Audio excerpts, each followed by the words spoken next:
لبيك اللهم لبيك لبيك. Mahajjaci, shin ka shirya tafiya zuwa Makka amma baka da cikakken ilimin yadda ake aiwatar da aikin hajji ko kuma baka iya magana da harshen Larabci ko kaɗan? Ka sani, ibadar aikin hajji tana buƙatar cikakkiyar fahimta da shiri na musamman. Kuma a yayin aiwatar da ita, dole ne ka yi mu'amala da mutanen da harshen Larabci kaɗai suke fahimta ba yarenka ba.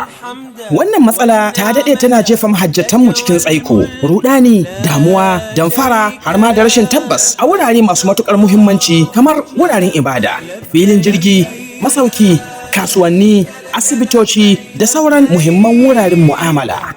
Shin ko kuna cikin maniyyatan da ke fuskantar irin wannan matsala? Ku kwantar da hankalinku, domin kuwa mafita cikakkiya ta zo muku cikin sauƙi.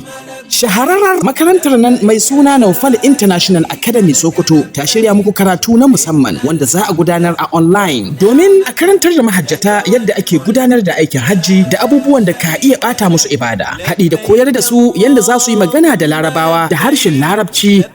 Ina Alhaji ko Hajiya, kada ku bari a baku labari, ku hanzarta ku shiga sahun farko domin guraben da suka rage muna ƙalilan ne. Domin ƙarin bayani kuna iya tuntuɓar mu ta waɗannan lambobin tafi da gidanka 0706642088. NAUFAL International Academy Sokoto, makarantar da za ta koyar da mahajjatan mu aikin hajji da kuma yanda za su yi magana da harshen Larabci. لا شريك لك